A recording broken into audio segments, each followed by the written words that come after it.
What is it? It's a gun rack. A gun rack? A gun rack. Yeah, right. I don't even own a gun, let alone many guns that would necessitate an entire rack. What am I gonna do with a gun rack? You don't like it? Fine. You know, Wayne, if you're not careful, you're gonna lose me. I lost you 2 months ago. Are you mental? We broke up. Get the net. Hello, listening people. Hello. Oh God.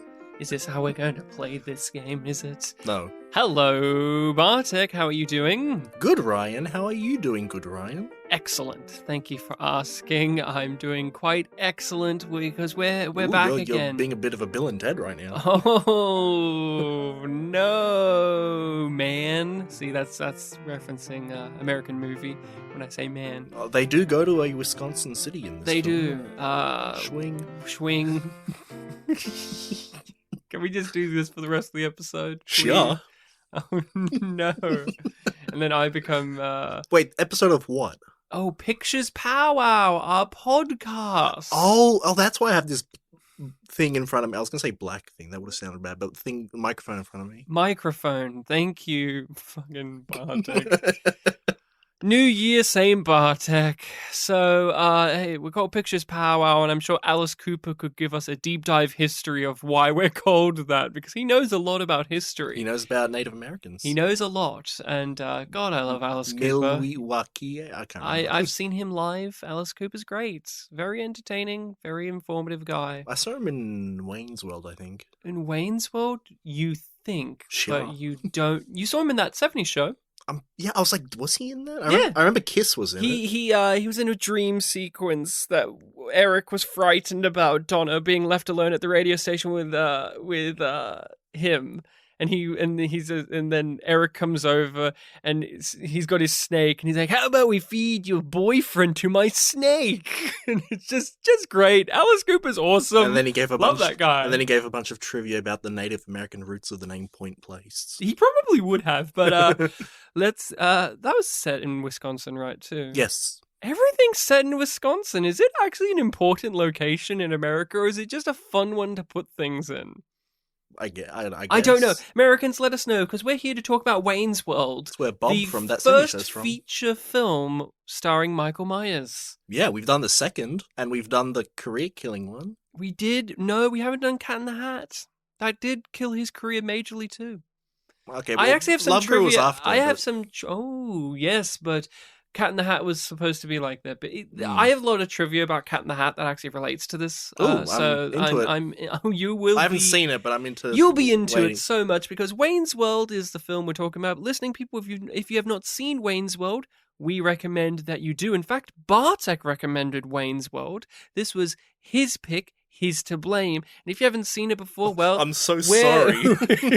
Well, we're going to be discussing it, plot points and gags and all, so ye have been warned. Now, Wayne's World is a film that we have both seen before. We both have a familiarity with it. We've referenced it sporadically throughout our podcasting experience. There's many times over where I say, hey, that person's in Wayne's World, or you'll reference a gag from Wayne's World, or you and I will have debates about sequels, and you'll bring up, well, the Wayne's World sequel is a great example of one that works. And so it has always been looming over this podcast, like Mike Myers himself. We'll get to it later, but we actually have a dangling question from years ago about Wayne's World. Oh, okay, and I'm glad that you remember this question so you can ask it. Mm-hmm. But Mike Myers is also this figure that we have referenced and talked about and discussed his films over the years. He's somebody, I think it's fair to say, he was a comic titan when we were growing up. Yeah, yeah. He was around, and so everyone our age knew of Mike Myers and liked him. I didn't really know anyone who didn't like Mike Myers my age. Everyone had their entry point, whether it was Austin Powers or Wayne's World. Yeah, or like, even beyond the fact that, you know, I like Wayne's World a lot, one of the big things for my decision this episode was just, I just want to see a Mike Myers film. You just went in. You could have chosen Austin Powers too. We've done number one. I could have chosen Bohemian Rhapsody. You could have done Young number two. Which Rob Lowe Rob Lowe's and Wayne's Well, World. I picked the Rob Lowe and Mike Myers joint. Their first one together. On movie form, at least. I don't know. He probably was on SNL at some point. This is an SNL character, Wayne and Garth. I think one of the trivia points mentioned that, like, in doing this film, Rob Lowe realized, like, hey, I actually have, like, a bit of a talent for comedy or something. So maybe Rob Lowe's very funny. I love Rob Lowe. He's a very funny dude. As I've stated on this podcast, his casting in Austin Powers 2 is one of the greatest casting choices in any film ever. You've been saying that for years. He is so pitch perfect as a young Robert Wagner, while still having his own silly flair. I always think about him crying in Austin Powers 2 when Dr. Evil's bouncing the globe, the big inflatable globe, and it keeps hitting him in the face. He goes, "What are you going to do? You going to cry? You going to squirt some eye?" And then he was like being indignant, and then he starts crying, right? Yeah, I remember that. He tries not to cry, and you don't even get the sense that he is going to cry. That's what I mean. Dr. He Evil goes from indignant to... That is one of the greatest comedy cries I've ever heard. But Wayne's World, do you remember your first time watching this? Can you lead us down that road? I'm pretty sure it would have been just before the mid-2000s. We borrowed the DVD from Blockbuster and we watched it. I think it was one that my mum was like, "Oh, yes, I remember this was a funny film." We watched together. I remember my stepbrother was there and, yeah, we really enjoyed it. I distinctly remember when we watched the Bohemian Rhapsody scene, someone, it might have been my mum, specifically laughed and pointed out the fact that, like, the drunk guy said, like, "Let me go." So I always had it in my head that, like, oh, he didn't want to be there. That's why he said, "Let me go." But no, he was into it in the film. Similar experience. We got this on video and then DVD, and so I've grown up with this. It's always been there.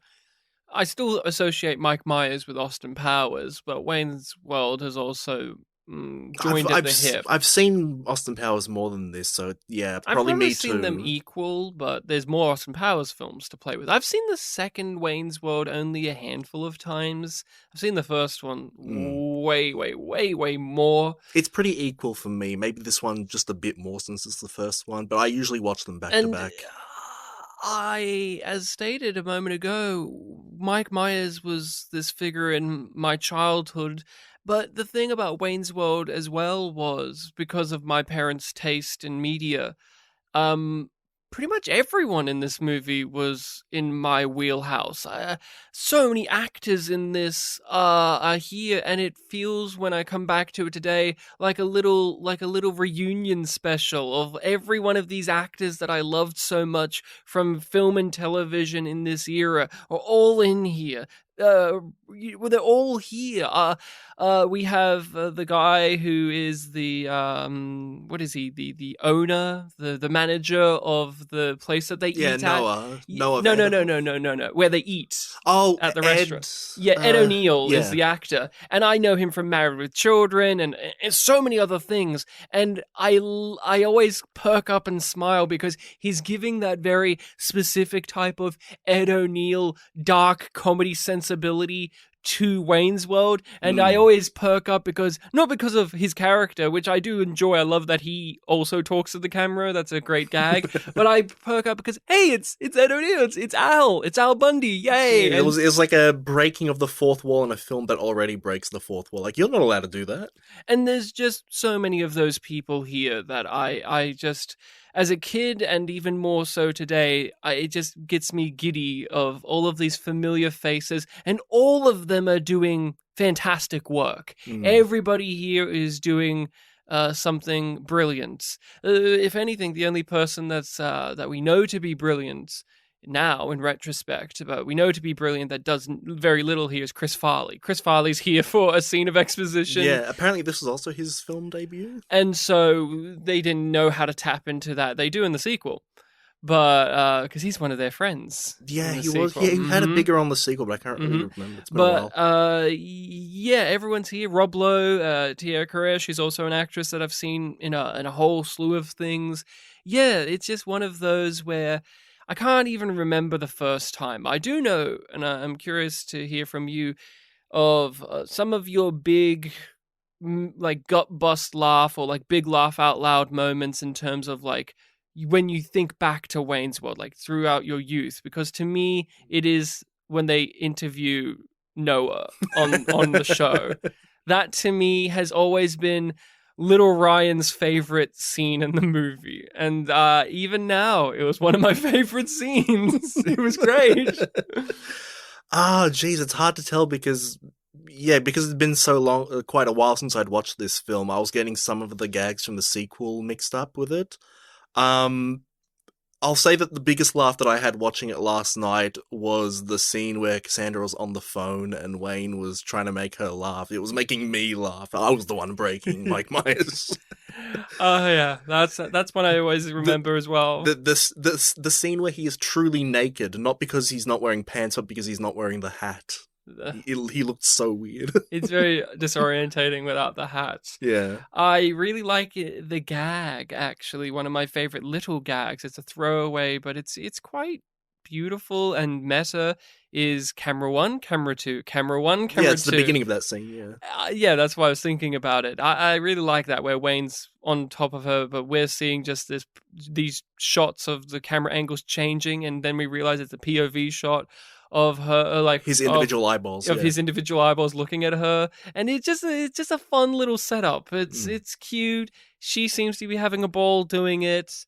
I mean, talking about Tia Carrere, I also grew up with her in Lilo and Stitch. That's a big one. She's I haven't seen that film in a million years. Yeah, she's the older sister in Lilo and Stitch. She's Nani.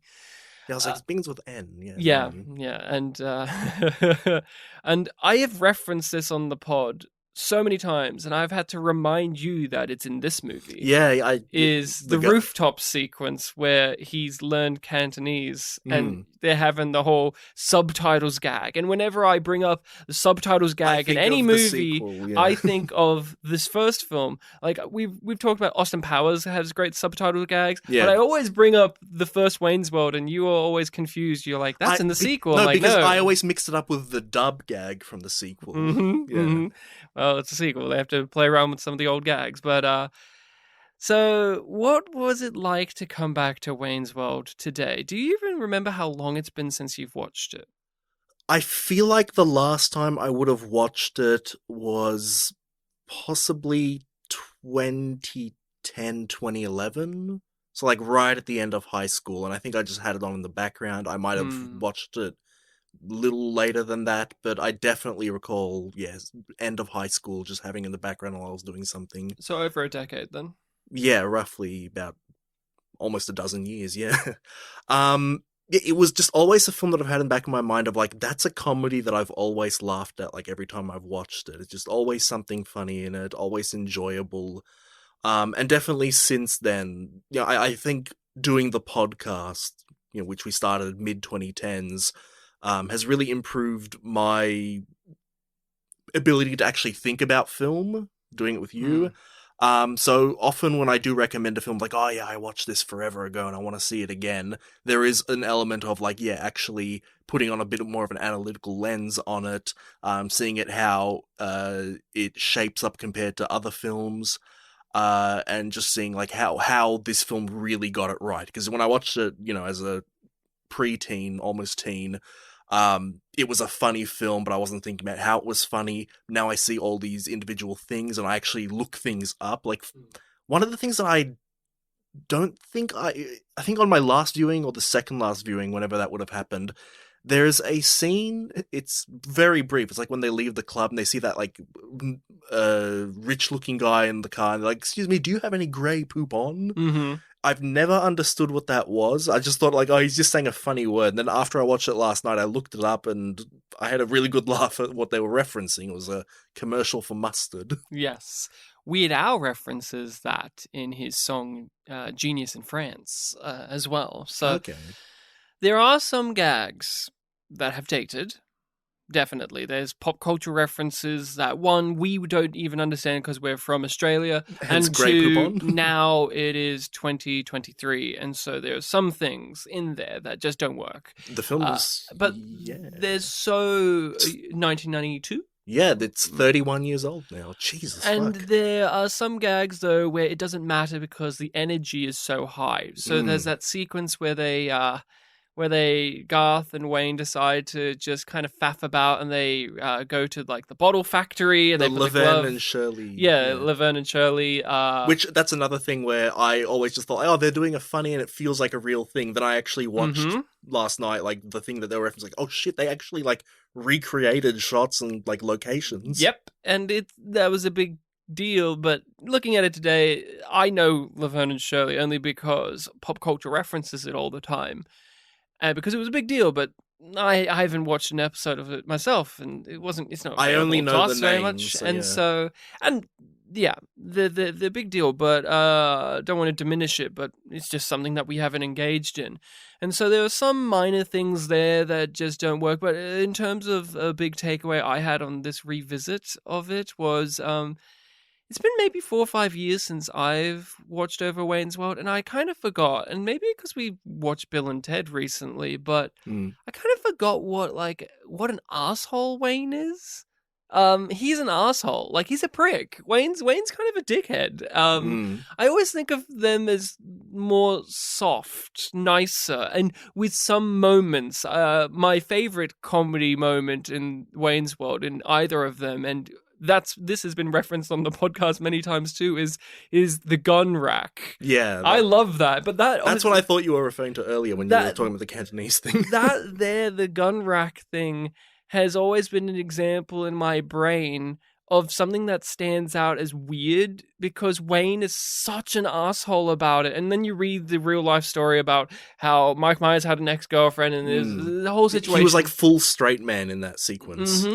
And he's not nice. And he's not nice in a lot of scenes in the movie, actually. And I just forget that, because the energy and the tone of the film, like with Bill and Ted and like with so many other comedy movies of this era, has a sweetness to it. It's sweet. It's being snarky, and it's being very biting as well, but there's just a sweetness to it. Like how when I watch an Austin Powers movie, when I watch Mike Myers movie in general, I come away with a warm sensation in my tummy, rather than like, ooh, I watched something a little bit more fucked up, funny, blah, blah, blah. And I just really did take for granted that Wayne is a real bastard. He's not he's nice, but he's also, there's so many moments where I'm like, Wayne, did you need to be racist so much in this? And they're doing it deliberately. It's not as if they're unaware, but I became unaware of it over time without having revisited it for a while. I mean, yeah, again, having revisited it, quite a while since my last viewing, my perception of this duology, this world of Waynes, was that like, oh yeah, this is a sort of wacky world where like a gag will happen, and it's always kind of that energy. But when you start the film, like for the first half, it's very much kind of in the real world with just these random non sequiturs that come. Like after they finish the first show that we see in the film, they go out, they sing a song, they go to the diner, and they have an encounter with people. Then they go to a club, and it's like, okay, these guys are just like living a life and we're seeing like moment to moment of them doing this like Friday evening routine. And then when you do have the gags that happen where it's like, oh, now we're doing the product placement gag, which is another one that I really love. Let's open this door and there's a bunch of people training for some battle in there. Where that was the one where they were really pointing out, it's like, oh yeah, I just really wanted to do this specific random thing. And it just, the perception of this franchise is always like, oh yeah, just like anything crazy could happen. But it almost feels like, and they actually get away with it too, of, screw what a normal film would do. Let's now just do something really random. But it gets away with it because it feels like, actually, I don't really know why they get away with it, but it just really works. Well, it feels like because they're playing with the format of what this movie is. It's doing the quote-unquote movie plot where you have, and Saturday Night Live adaptations do this a lot, which is you have the character and they have their little show, their show or their creative endeavor, and then some corporate business person comes in and swoons and sways them to come over, and then they're stuck in this oh, isn't the Hollywood system evil and corrupt, blah, blah, blah. Weird Al also did this with UHF. Yeah. It's a tried and true story, but they're so bare bones that it allows you to do anything else you want as long as you keep sticking to those bare bones. And I think that's what makes Wayne's World work, is the Rob Lowe stuff is arguably the least engaging material in the movie, but it's also the most important material because it does help push all of these, let's be real, sketches into one another and give it the feeling like this is a feature film worthy story rather than why didn't they just save this for Saturday Night Live. Mm-hmm. And so I think that just ties into what you're getting at here, at least in my eyes. No, there is some truth to that. Just randomly, the other night, I was rewatching some old videos that I'd seen in the past, and I was going on I Hate Everything's channel, and I rewatched his Search for the Worst on the Friedberg and Seltzer movies, like the Date movie, Epic movie, and Disaster movie, I think the third one was. And it was interesting timing that I watched that before Wayne's World, because those films also kind of, in when you're really stripping it down to basics, are films where they're doing a story and then a random thing will happen and it just does not work in those films. Yeah, because they don't actually have an semblance of a plot. Yeah, the one that most people like out of those is Date movie because it has the semblance of My Big Fat Greek Wedding. Yeah, and others, but it just feels like this film definitely had a lot more thought put into it, a lot more of a clear vision. And it just worked so much better, and it just feels like, oh man, they want to be Wayne's World, it almost feels like, but they just failed to get there. I'm always displeased when people want to ask which one do you prefer, Bill and Ted or Wayne's World, because they have a lot of similar things in common. The late 80s, early 90s, dudes that hang out and they're just best friends and they go on some wacky little adventure. And I do think there's enough differences between the two. And I appreciate that in Bill and Ted, they don't have any conflict with one another. The closest they get is one of them makes a remark about the other one's mum, and then that's it. And then it's like a minor explosion, then that's it. Wayne's World, both films, they grab at having a conflict between Wayne and Garth a little more, but they never commit to it enough. And I like that. In this movie, Wayne and Garth split apart for a brief second, and then they just move on. They split apart, then there's a scene between them making up where Wayne talks to the camera, it's like, I lost my girl, I lost my show, I lost my best friend, and the next scene begins with him getting back with his best friend pretty easily, and you buy it, because that's who these guys are. They have amazing chemistry. Yeah. Dana Carvey and Mike Myers have amazing chemistry. The scenes where they're sitting on top of the car looking at the plane fly overhead are the ones that I think about when I think about the two characters together, more so than their actual Wayne's World show. Those are the scenes, or when they're in the restaurant and they're trying to get Garth to talk to the dream girl and all of that, the dream woman, Foxy. And I think of those moments, and there's just underneath all of the look how clever and meta and smarmy and snarky we are, there's just something pleasant to it all. I like all of Wayne's friends, like that guy who constantly says that he loves you. or when they have to go do the final mission of the movie and they go to the TV station and you have what's the guy's name? Kurt Fuller? Yeah, Kurt Fuller's the actor. Was it Ralph or Raymond? Yeah, Randall or something.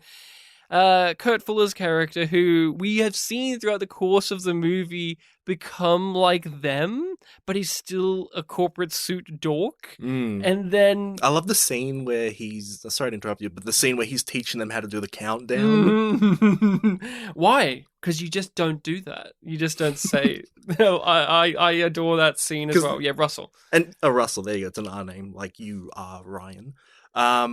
Yeah, just throughout the film, every time you see them do it, it gets a little bit better. Like the first time Wayne and Garth going along with it, the guy's like, yeah, look, I'm doing it. But then at the end of the film, it's just, yep, he's doing it. He learned. They learned. Russell's a great character. I like how he starts out in suits and then eventually he's in just like track suits and shirts, and he's just using their vernacular and their colloquialisms and platonic relationship. Oh God. I forgot about that actually. Oh my lord. The here's what we learned. I liked Rob Lowe's one, what he learned. And how very much like, just because I'm handsome and have a beautiful bod and all of that. When I saw him do that, I was like, is he going to start dancing? Like, I feel like I've seen him like randomly start dancing before, but no, that didn't happen. You want Rob Lowe to dance. Like, I thought he was going to like rip off his shirt and he had like, ballet guy clothes or something. Mike, do the film again and add that. Bartek wants Rob Lowe dancing. Do the mega happy ending, but with extra ballet. So, what was some of your favorite moments on this viewing? Again, yeah, the making Cassandra laugh was great. I really and also again the countdown saga.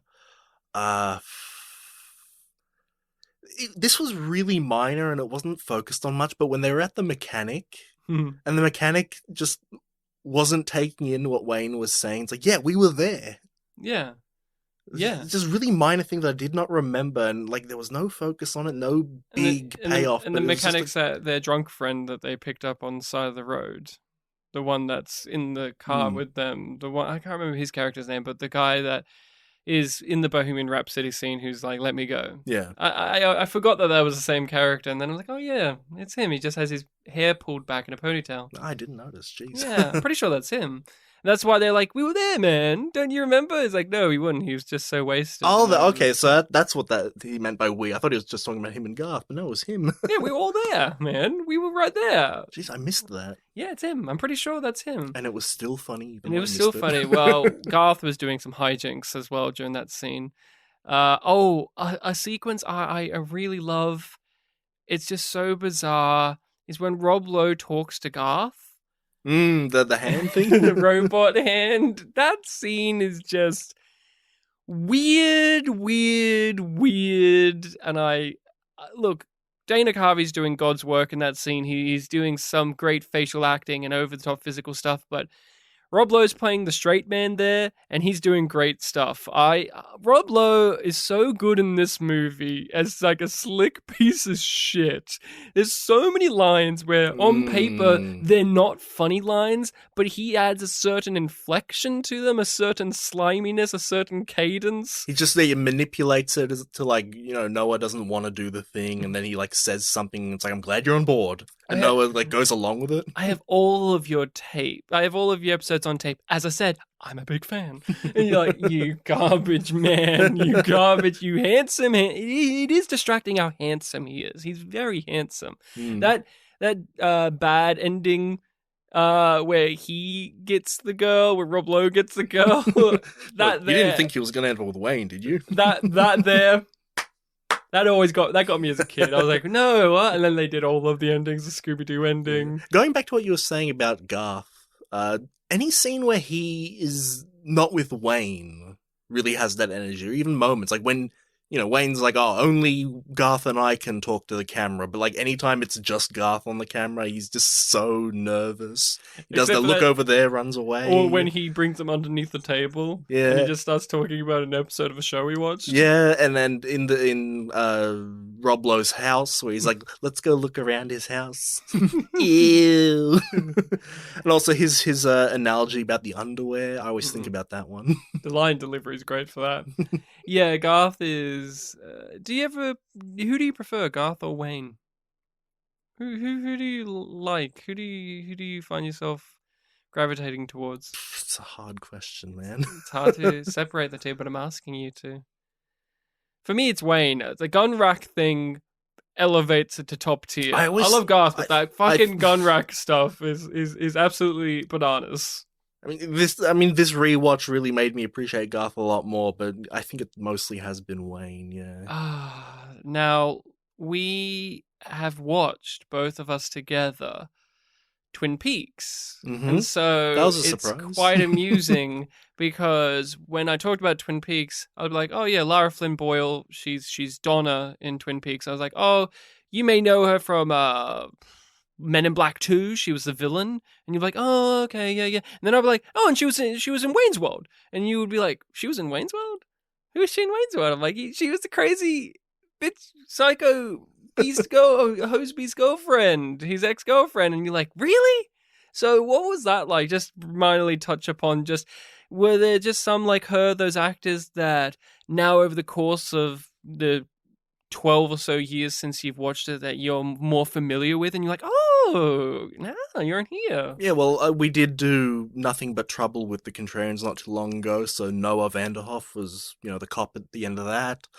I didn't notice it was Donna Hayward in the film, but afterwards I read like trivia about it and it mentioned like her name, like Lara Flynn Boyle. I've heard that name somewhere, and I feel like very frequently in a recent year. What was it? And yeah, Donna Hayward. This would have been a year or so after Twin Peaks. This wouldn't have been that long after. Was Twin Peaks that early in the 90s? Yeah. Okay. Yeah. Yeah, it would have been then. I think the difference is she has slightly different color hair. And we're seeing her in weirder, like not the traditionally homely clothes of Twin Peaks where she's wearing big sweaters and she looks like she's from a different time period. I just thought it was interesting because, yeah, there are some actors that are just thrown into the mix here and like, hey, or some celebrity people like, hey, there's Meatloaf. Meatloaf is the security guy at the front of the club, and I forgot Meatloaf was in this. I remember him from Spice World, of course. You remember him in Spice World. Oh, remind me. He was your favorite character, the bus driver. He was the guy that drove their big bus from place to place. Yeah, what was his big gag? His big gag was that he fucking loved the Spice Girls, as everyone did, and it's amusing because he's Meatloaf. We have to watch Spice World again. I do have to watch it again. It was it's been too long. Guys, Spice World's a funny movie. Not enough people want to admit it because it's the Spice Girls and it's a movie made for preteen girls. You're cowards. There's a scene in that movie where the villain gets so angry in his office that it starts to thunder and storm inside of his office. I remember that a lot more than the bus driver. Or there's a scene where the Spice Girls meet aliens and one of the Spice Girls kisses an alien. Yeah. That film's great. You guys are all pussies and cowards. Stephen Fry's in it for some reason. We could go on for years. I do want to watch that again now. One of my big laugh moments was Cassandra and the snake during her music video and just how she was grappling with that snake. And there was a really funny moment where we couldn't see where the snake's head was. It was like behind her and she's lip syncing to her song. And just the actress put on this expression on her face that clearly the snake had gone like, down there, like in her butt or somewhere else. And she just, the expression on her face was funnier than if she said any lines of dialogue about it. And so, and I really got a gut bust laugh of, she has the snake and they've walked off the set. She's now going to catering. And she just like so casually hands the snake to Rob Lowe, and Rob Lowe's reaction to holding this big snake really got me. And he holds it for the rest of the scene. He holds it for the whole scene, and it was wow, I really loved that. Speaking of, ass stuff, Rob Lowe's the one that had to react to his ass being, searched. He did, and he did a great reaction shot to that of an oh boy. And we get to see it 3 times. Oh, well, not that, but like the post when he gets out of the car. There was a little moment that stood out to me, and then the Scooby-Doo ending paid it off, where we're going through the restaurant and they're introducing characters, and they introduce this old guy, and it's like, here he is, and it's very awkward and weird, and then we don't hear or see of that character until the very end of the Scooby-Doo ending. And unlike the Chris Farley thing where they pointed out, like, that was a really, informative and talkative security guard that gave information. Like, for that guy, it was just like, hey, how's it going? Yeah, good. And then he's sitting between 2 of Wayne's friends. And then there's an awkward exchange of looks between those 3, and then the scene keeps going, and it's like, what was that? What was that? And the answer is, this is that. This is what it is. It's a gag for like the second last minute of the film. I do love that Noah's wife is genuinely a fan of Wayne's World. She's so happy to meet them. She's a fan of television. Oh, that was a great gag. One of Wayne's, group just saying that Noah's wife is a babe. She's hot and all of that. And she gives that expression like, oh boy. But I love Noah's just casual like, yeah, she is. Thank you. And he just goes on like he didn't seem insulted. Yeah. He seemed like, you're actually saying that? It's true though. It's the kind of thing where like just explaining it, you might think that like, oh, it was an awkward moment, so he's thanked her. But like the way he played it, it was like really like, oh, that's a nice compliment you've given my wife. Thank you. The greatest compliment about Wayne's World I can give is the way it's executed is perfect, because there's another version of this where you have the exact same written gags and they just fall flat. But the way that everything is executed is pitch perfect. Like that sequence there where if you describe it, you can make it come off as a really awkward, bad scene. But everyone just is in the moment. Brian Doyle-Murray and the wife who... That actress was in Clue, actually. She plays the French maid in Clue. Mm-hmm. And she was in a cut of Apocalypse Now. Apocalypse Now is like 15 cuts. But she's great. And obviously the guy in the group. And there's just so many gags and sequences where if they didn't have the right actors, if they didn't have the right sensibility and tone, it wouldn't really land. Such as having Alice Cooper in the movie is fun. As somebody who's a fan of Alice Cooper from, young age to now, it was always great to see Alice Cooper. But if you don't actually give Alice Cooper anything funny to do, then it means nothing. But most importantly is, how do you play it? And that scene there is so brilliantly played because Alice Cooper is just so sweet.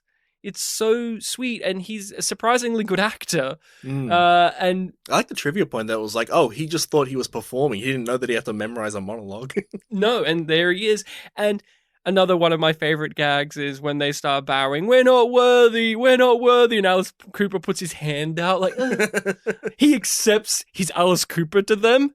He tried to be a real person to them, and it didn't work. And you can kind of get from this, at least for me, that this is a constant for Alice Cooper that he has to go through. Because, well, I am Alice Cooper. Alice Cooper's a fun dude. His parents were really supportive of his career. Like Alice Cooper, shock rock kind of theatrical. He wanted to be the Captain Hook of rock and roll. And once you know that, you're like, yeah, I can see that. And back in the day, controversial for stage stuff, but none of it was actually controversial. He just does magic tricks and theatrical stuff on stage. So he has like a guillotine. In each one of his shows, he has a guillotine, and they put him in the guillotine and they cut off his head. Mm-hmm. And it's stage magic stuff. And his parents are like Christians. I think his dad was a minister. And so he's a good Christian boy background, but he does all of this I'm demonic stuff, but none of it actually is I'm demonic. There's a whole album called Alice Cooper Goes to Hell, which actually, if you really listen to that album, it's actually a really harrowing story about a guy trying to figure out his life and drug addiction problems and alcohol addiction and stuff, and going through hell and coming out on the other side. But since it's called Alice Cooper Goes to Hell and has a picture of him smiling evilly, people are like, he's the devil. And it's like, no, he's a good Christian boy. And his parents would say, Alice, I really love your show, but I think he could have used more blood on stage. It felt very weak tonight. So he has that type of background. But when he does this thing, I'm sitting there going, that's Alice Cooper. Like, I know the guy. This is a really accurate way of writing it's it. Funny because the film portrays it as playing against type after the performance, but if you really know the guy, then it's like the truth. And it's even more amusing that it's the truth. There was a period of time, I think it was around this time, he was the coach of his children's little league team or soccer team or whatever, and some of the kids eventually figured out he was Alice Cooper, and it changed the dynamic, because once you know that the coach of your sports team is Alice Cooper, because obviously they wouldn't know, because Alice Cooper's not his real name, of course, his stage name, and obviously he looks very different when you have him not look like Alice Cooper. it's very weird to see Alice without the makeup and things. So here he has like the makeup, and I'm like, hey, I'm going on an Alice Cooper tangent, but I just love the guy so much. He's very fun. He had snakes. One time he lost a snake down a hotel toilet, and they had to close down the hotel for the night to get it out of the toilet because it was going through the pipes and everything. Okay. He worked with. There's a magician who's no longer with us called the Amazing Randy. I can't remember if I got you to watch the documentary about the Amazing Randy, but it's great. It's called The Greatest Liar, where the Amazing Randy's a big magician, and he then became a debunker of hucksters because he realized people like Uri Geller and like so many of these other televangelist people are just using stage magic tricks to fool people. And as a magician himself, he got really pissed off. So he would just go to their shows and just be the spreader of information to their misinformation. And he toured with Alice Cooper for several years because he did all of the props and stuff and everything. And so he always looks old. He's this also gay magician. One time, Alice Cooper and his band got pulled over by the cops because they thought, rock and roll van. But Alice Cooper and his group were into beer. They didn't do drugs. They were into beer. So James, the Amazing Randy tells of the story where it's like, we got pulled over. The cops were very confused because they thought hard rocking Alice Cooper's going to be a bus full of drugs. And instead they were confused when it was just beer, Bibles, and one gay old magician. And they looked at me like I was scum because I didn't make sense in the group.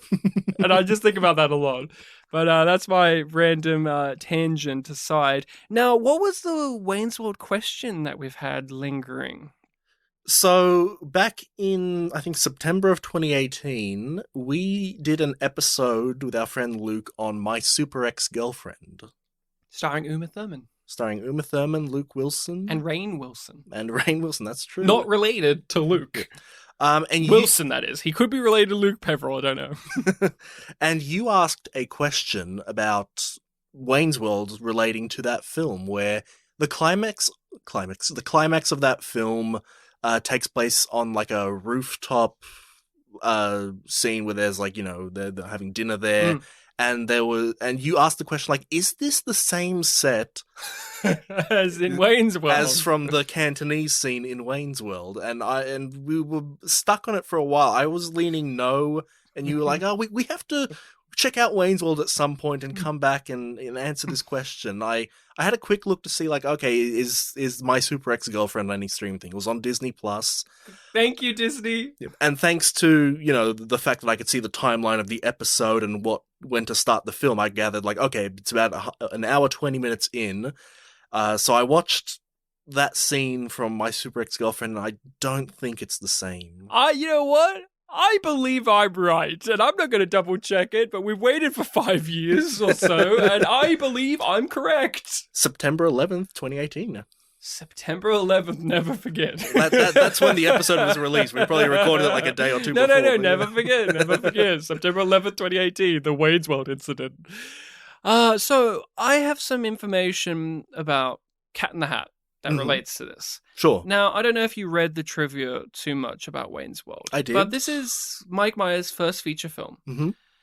And from all accounts, from the director to Dana Carvey to literally everyone, he was a massive asshole in the production of this movie. Yeah, I was a bit saddened to see all that. He was going through some family troubles as well, which we have also seen be referenced when we did So I Married an Axe Murderer, right? Where one of the characters he plays is based on his like Scottish father and all of that. So he had a very deep connection with his father who was dying during the production of this. And then apparently in Wayne's World 2, there's a whole sequence where he goes like Wayne is in the desert or something or other, goes on a spiritual journey, and that there actually unlocked something in in Mike Myers himself to help process the grief of his father's passing. So this era of his life is very much a blur for him. He even talks about that in interviews. He doesn't really remember making Wayne's World as much because it was he just remembers finishing it. And then my dad was dying, and it's a whole ordeal. So he was going through a lot, but the director specifically hated him. Yeah. She had to assign her daughter to manage him because she couldn't manage this prima donna asshole. And her daughter hated her for it. And her daughter forever hated her for it. And it's sad because, yeah, we like Wayne's World. It's very fun. It's cute. And years later, pretty much everyone in this production has forgiven Mike Myers, have been, we're okay with you. But why I bring up Cat in the Hat, and that is one of the nails in the coffin of his career. Many people think of the Love Guru. Yes, that's a big one. But the Cat in the Hat was actually quite a big deal as well, and really disillusioned him in working in Hollywood. He was forced to do the Cat in the Hat. He didn't want to do it. Okay. It was a contract thing. And so he was very annoyed doing it. And he just wanted to do everything his way. And from what I gather, his behavior is very similar in Cat in the Hat as it was in Wayne's World. And actually, when I look through Mike Myers' career, there's several times in his career where he has this type of shocking attitude, because to us simple viewers, he seems like he's just a sweethearted guy who's having the time of his life. In interviews, he seems like a very soft-spoken, humble guy. But constantly it's brought up there's been a rift between him and Dana Carvey for ages as well. He just seems like, honestly, kind of a nightmare to work with. And I just wanted to bring up that in his first feature film, and in one of the ones that is arguably the end of his career, he had the same behind-the-scenes attitude. And I just find that fascinating to think about, because there are some actors where they start out rough and rowdy and then they humble and they become more, or the opposite, where sweet-natured and then they go off the rails. But weirdly, there's just Mike Myers, who kind of just has consistently kind of been troublesome to work with throughout. And I just thought that was something to reflect upon when we look at what is the first entry point for large amount of viewers to this guy, to the world. Probably this was the first time anyone had ever seen Mike Myers, because if you weren't in Canada or America experiencing his sketch stuff, you wouldn't know who he is. This would have been your mum's first experience with Mike Myers, because I imagine she wasn't watching Saturday Night Live. And I can't imagine so. No. So it's just something I would just find interesting. What do you think about all of that? Yeah, it was weird. I knew about the Dana Carvey stuff, that there'd been some tension with them that has been alleviated, but I didn't know about all the other stuff. And even just reading the trivia, there all these little interesting things. There was a bit of he said, she said things going on. And then there was even a trivia point, and this wasn't really about being troublesome to work with, but that he, in 2013, directed a documentary on a guy that he first met while doing this film to get permission for, was it for the Bohemian Rhapsody song, or was it Alice Cooper related? I think it may have been Alice Cooper, because they wanted Schools Out, and this guy's like, no, we should do his new song, Frankenstein. Yeah, that's right. Yeah, for the Alice Cooper thing. And he was so swayed and wooed by this guy, and then they became lifelong friends. Yeah, apparently for 20 years he was like, you got to tell your story, and then eventually Mike Myers directed a documentary about him. I'll say this: I'm interested. I would watch it. I'm interested. I mean, it's a Mike Myers directed documentary. I'm very interested. And the real life guy sounds fascinating in his own right, so I'm interested. Maybe I'll add it to the list. Yeah, it's 2013. I can't remember what it's called, but yeah. I like Mike Myers. I love him. Yeah, I like him. He has, but with all of these comedy greats, especially from this stable of Saturday Night Live actors, there's just also things that are repugnant. He's from the same era as Adam Sandler and David Spade, and we've had long discussions on this podcast about that era of Chris Farley and all of that, where I love their movies to bits, but also there's many things I hate and many things I loathe and many things I despise. It's a real fireworks affair when it comes to that group. They're very, very talented, very, very, very good at what they do, but also they make some of the worst material I've ever seen in comedy. They get away with giving us some of the greatest film comedies of all time, like Wayne's World, whilst also giving us some of the actual worst film comedies of all time. It's just crazy to think about how there are those comedy titans, the people that we herald and respect, who give us both Hmm. And that's Michael Myers. He gave us both. He gave us Wayne's World and he gave us Cat in the Hat. Well, wasn't Or The Love Guru. that one he was a bit more passionate about, right? Yeah, Like but- he actually wanted to do that one? Yes, but we like The Love Guru. That's true. Shock, shock. It's got Sir Ben Kingsley in it. And one of Vern Troyer's best roles. He's great. And John Oliver. John Oliver's there too. And Gary Cole is there. Was it Gary Cole? I think Gary Cole's in that movie.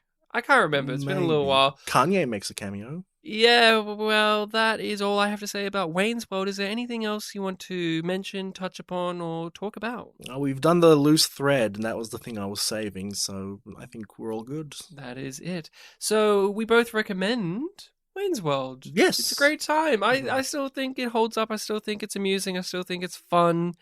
Now, the next movie we'll be talking about is a recommendation from myself. It better be. I'm just saying, for Yeah. listening people, I'm recommending a movie. It is from 2009. It is French. It is an animated film. So obviously, there is no English dub of this that I'm aware of. But why I bring that up is important because I'll come back around to it. Mhm. It's called A Town Called Panic. It's a stop motion animated film. This is kind of like Wallace and Gromit, where they initially started out with a bunch of shorts. Mm-hmm. And I grew up with the shorts, where they were on TV, on ABC all the time. It was all these little 4-minute shorts, and they were voiced in English. But for the film, they didn't get the English voice actors. So I personally have not watched the film. I've seen the shorts. Mm-hmm. But I'm interested to see the film because it's something I enjoyed from my childhood and I just never got around to it. So the film was made after the shorts? It kind of like leads up to it. Like, the shorts, like with Wallace and Gromit, when you look at how long it takes to make the shorts and then eventually Curse of the Were-Rabbit. But yes, it comes after the shorts. Okay. So it'll be interesting to come back to it in a way, this animation thing that I've liked since my childhood, but it'll be different because it's a feature film and different because it's in the original language and not the voices I'm familiar with from my childhood. So Mm-hmm. there we go. A Town Called Panic. You can find that in the description below, just in case you need a reminder. And you can find our social medias as well, where Spit and Polish presents. You can contact us on there, interact with us on there, or you can email us over at spitandpolished@gmail.com. He got it right. That was really difficult. He was I've difficult. only said it a lot. He's only said, well, sometimes you get things wrong. I got it wrong that one time. You did get it wrong recently, I'm pretty sure. A handful of episodes ago, yeah. And I had to stop you and go, Bartek, do it again. Do it again. Hmm. It's called Unappreciated Masterpieces. That's a Kangaroo Jack reference. That's a Kangaroo Jack reference. Well, I was confused and almost gaslit you. You almost definitely gaslit me. Is that not a word? Is unappreciated not a word? I'm like, it is a word, but it's not our show name. Yes, it is. Oh, fuck. Thank you all for listening. Remember to be kind to each other. Sure. Swing. Whoa! Party on! We didn't say party on at any point. I was being brave and holding it back, and then you had to make us cowards. We also didn't reference Shrek at all.